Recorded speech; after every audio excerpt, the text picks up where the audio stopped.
Bonjour chers internautes du site immedia.sn et des différentes plateformes du groupe Immedia. Nous avons comme invité ce matin Madame Fatou Fall. Bonjour Fatou. Bonjour merci de vous présenter à nos internautes et à nos auditeurs.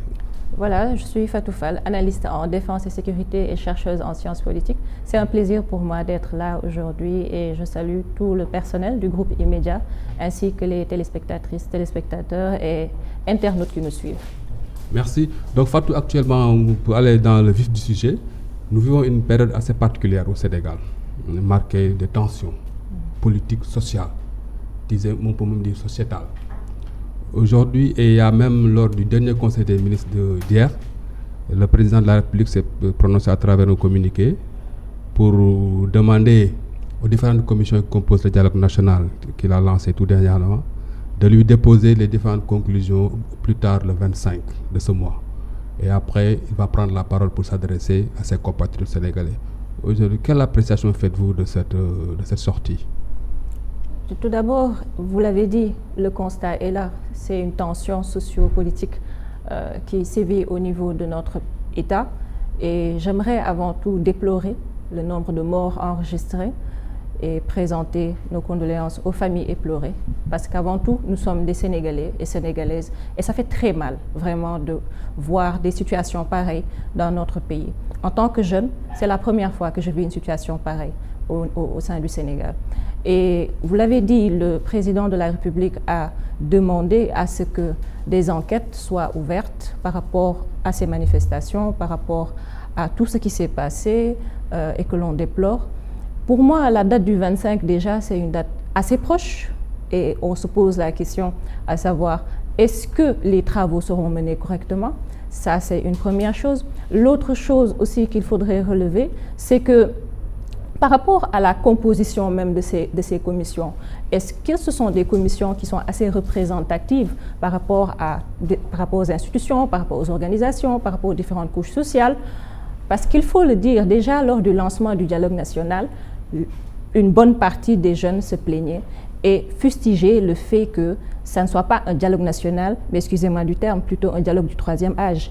Il faudrait que toutes les organisations et pour moi tous les leaders qui se meuvent dans l'espace social sénégalais puissent apporter leur contribution. Et de là, on pourrait avoir des résultats de travaux assez conséquents et représentatifs de la situation au Sénégal. Avant de parler du dialogue dans le fond, vous avez tantôt évoqué une chose, c'est la première fois en tant que jeune que vous vivez une telle situation au Sénégal. On a remarqué que durant ces manifestations, durant ces 48 ou 72 heures, c'est les jeunes qui étaient au front. Parmi les victimes, c'est des jeunes. Parmi les arrestations, c'est des jeunes. Aujourd'hui, comment appréciez-vous ce phénomène-là? Et puis, si vous avez peut-être un message à lancer, quel serait ce message-là?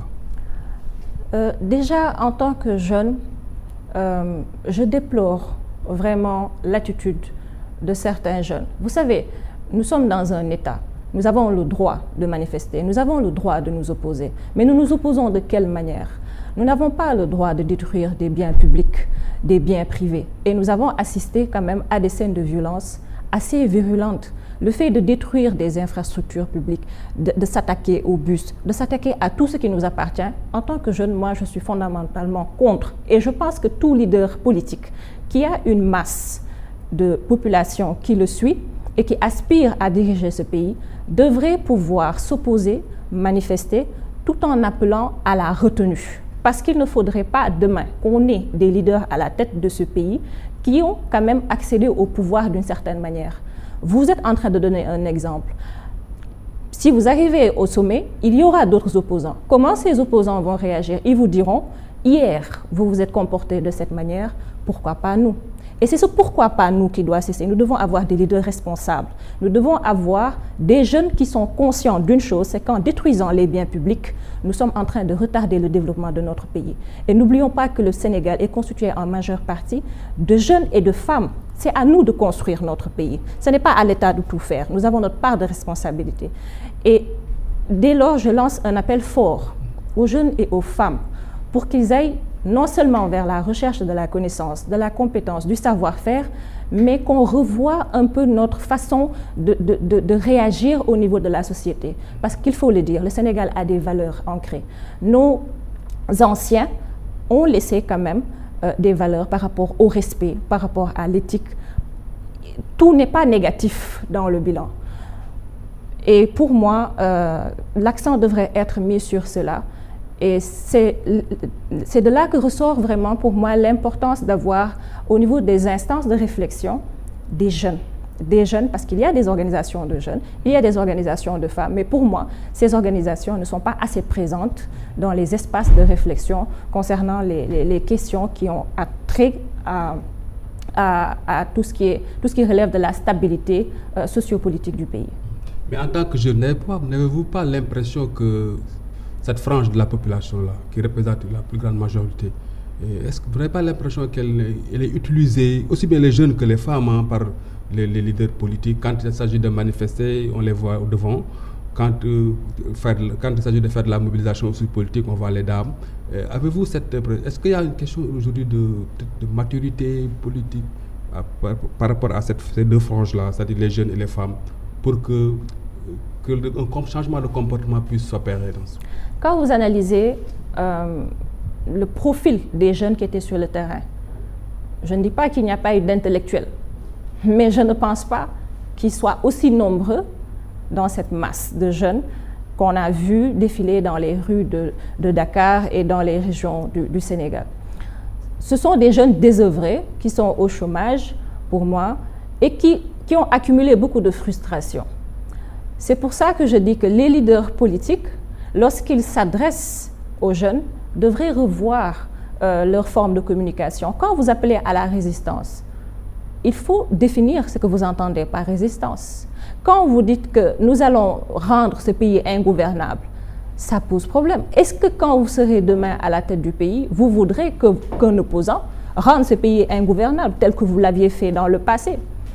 Ça, ce sont des interrogations et ça pose la question du leadership même au niveau des hommes et des femmes politiques qui émergent dans ce pays. D'où la nécessité, pour moi, d'avoir une pluralité dans la mesure où nous voyons des jeunes engagés, mais souvent, ils ne sont pas assez engagés pour créer leur propre parti politique, s'affirmer en tant que constituant même, je veux dire, de la masse élitiste. Parce que parmi ces élites, il n'y a pas que des personnes âgées. De plus en plus, il y a beaucoup de jeunes. Il faudrait que ces jeunes, pour moi, pensent à se constituer en parti politique et fassent la différence, qu'on fasse la politique d'une manière beaucoup plus saine, qu'on mette en avant les idées et non pas un rapport de force. Parce que le danger au niveau de notre État, c'est que nous nous situons dans une zone sécuritaire instable. N'oublions pas tout ce qui se passe à côté chez nos voisins dans la région du Sahel et qu'il y a une progression des djihadistes vers les pays côtiers. Le Sénégal tend vers l'exploitation des hydrocarbures. Tout ceci représente des facteurs que nous devons prendre en compte, d'où la nécessité d'avoir des solutions à court, à moyen et à long terme. Dans le court terme, évidemment, il faudrait que la situation s'apaise.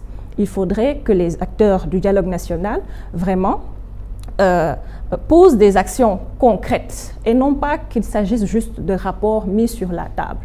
En outre, pour moi, je considère que le président de la République devrait s'exprimer dans la mesure où il est là pour le peuple. Et en matière de sécurité, il ne s'agit pas juste de faire du maintien de l'ordre. Il faudrait trouver des moyens de prévention de crise, non pas attendre qu'il y ait une crise pour s'exprimer. Et même en situation de crise, il y a ce qu'on appelle la communication de crise, s'exprimer devant son peuple pour calmer les ardeurs. De l'autre côté, bon, j'ose dire que pour moi, en quelque sorte, le leader politique qui est à l'origine en quelque sorte de cette tension, mais pourrait faire un effort, s'exprimer et demander aux jeunes d'arrêter ce pillage, d'arrêter ce massacre et tout. Mais ne pensez-vous pas que ce leader dont vous parlez là, cette situation-là, quelque part, le mettrait en position de force? Position de force. Vous savez, la configuration politique est assez, pour moi, hétéroclite au niveau du Sénégal. Il peut apparaître comme étant le leader politique le mieux positionné. Mais n'oublions pas qu'il y a d'autres qui sont là. Donc, position de force par rapport à qui? Ce qui demeure, c'est que nous irons vers des élections. Et il s'agira d'un vote. Et je ne pense pas du tout que la majeure partie de la population veuille mettre quand même un leader assez virulent et violent dans sa façon de faire. Arrêtons-nous un peu sur... Vous avez tantôt parlé d'apaisement et du fait que le président devrait sortir pour parler. Dans le même sillage, vous avez aussi évoqué la question de la communication, surtout en période de crise. Certains analystes, certains spécialistes n'ont pas manqué d'épingler une sortie du président de la République quand il parlait de la question de sa troisième candidature. Aujourd'hui, en tant qu'analyste, quelle appréciation faites-vous de cette sortie et même de la communication du président en période de crise? Vous savez, un président de la République, ce n'est pas n'importe qui. Et il est très important que les ressources humaines qui sont chargées de gérer sa communication veillent à ce que le discours prononcé par le président de la République corresponde à la situation du moment. Et ça pose la question justement de ces ressources humaines qui, malheureusement, dans notre pays, souvent sont choisies en termes de notoriété politique. Il faudrait mettre en avant les compétences et les capacités et pas seulement cette notoriété politique. Ça, c'est un. Deuxièmement, par rapport au discours du président de la République concernant la troisième candidature, vous savez, ce flou qui est entretenu par rapport à cette troisième candidature, pour moi, a contribué à envenimer la situation. Comment ça? Mais dans la mesure où le peuple est à l'écoute, le peuple veut savoir, seriez-vous candidat encore ou pas? Mais vous voyez que des affrontements sont en train de se dérouler dans votre État. D'accord, il y a un leader politique avec un procès et tout, mais la population et surtout les jeunes posent la question de la troisième candidature. Pourquoi ne pas s'exprimer ouvertement? Si vous décidez de vous présenter, dites-le. Si vous décidez de ne pas vous présenter, dites-le. Mais un flou entretenu, pour moi, ça n'a pas sa raison d'être, d'autant plus que la Constitution est claire par rapport à cette question. Et je pense qu'il ne s'agit pas de deuxième, de troisième ou de quatrième candidature. Il s'agit de respecter la volonté du peuple. De respecter la volonté du peuple. Il y a peut-être dans certains États des peuples qui souhaiteraient avoir une troisième candidature de la part de leur président, ce qui n'est pas le cas au Sénégal. Et pour moi, cela contribuerait à apaiser la situation, que le président de la République s'exprime de manière ouverte, même si, selon certaines rumeurs, il l'aurait fait en coulisses, il aurait dit qu'il ne serait pas un candidat pour un troisième mandat, mais moi je ne vois pas pourquoi il ne s'exprime pas de manière ouverte. Mais aujourd'hui qu'il s'est lancé carrément dans ce dialogue, même si aujourd'hui une bonne frange de cette opposition qu'on considère comme l'opposition radicale n'est pas présente, pensez-vous que ce dialogue-là permettrait quand même d'aboutir à une sortie de crise? Écoutez, en tant que leader, nous gardons espoir. Nous avons toujours espoir. Par contre, il faut relever certaines incongruités parce qu'un dialogue national qui ne rassemble pas toutes les couches nécessaires, dans la mesure où, vous avez parlé d'opposition radicale, mais il n'y a pas que l'opposition radicale. Il y a certaines organisations de la société civile qui ne sont pas représentées. Pour moi, les organisations de femmes qui se meuvent sur le territoire sénégalais ne sont pas assez représentées. Nous ne voyons pas une représentation effective des jeunes aussi. Pour moi, ce dialogue n'est pas assez inclusif dans la composition des membres qui sont là et qui sont censés conduire ces travaux. Et ça pose justement la question du type de résultat que nous aurons après ce dialogue. Donc j'imagine, si on peut-être suit votre logique, ce sera peut-être un dialogue de plus. Un dialogue de plus ou un rapport de plus, comme nous avons l'habitude de faire malheureusement. Enfin, nous osons espérer que ça produira quelque chose. Si ces personnes, ces ressources humaines convoquées pour procéder à ce dialogue veuillent bien tendre l'oreille et écouter les différentes contributions, parce qu'il faut le dire, au niveau des médias, il y a différentes contributions pour mener à bien ce dialogue. Donc on agite La question des assises nationales, le rapport des assises nationales que tous nous connaissons aujourd'hui, ils le remettent au goût du jour. Est-ce que ça ne peut pas servir quand même, d'autant plus que pratiquement tous les acteurs qui sont autour de ce dialogue-là étaient parmi les principaux acteurs des assises nationales? Oui, vous l'avez dit, un dialogue de plus. Nous avons l'habitude de conduire des travaux, d'émettre des rapports, des conclusions, et de ne pas les exécuter, de ne pas les suivre à la lettre. Je pense que certaines dispositions, même issues de ces assises, pourraient servir de base aux échanges. Mais il faudrait déjà que cela puisse être exploité convenablement. Et quand je dis exploité convenablement, c'est qu'il y ait les ressources humaines adéquates pour pouvoir les exploiter. Parce que je le rappelle, par rapport à la composition de ces commissions, j'ai l'impression tout simplement que c'est, excusez-moi du terme, mais une sorte de mascarade politique encore, juste pour montrer qu'on est en train de faire un dialogue. Parce qu'il faut le dire, ce dialogue national aurait dû avoir lieu bien avant et non pas à la veille d'un délibéré. Moi, je ne peux pas comprendre comment vous pouvez, dans un État, voir qu'il y a une situation de crise qui approche et ne pas prendre les mesures idoines bien avant. Il ne s'agit pas juste de faire du maintien de l'ordre, il s'agit de faire de la prévention. Et la prévention passe par différents canaux, dont ce dialogue national qui aurait dû être initié bien avant.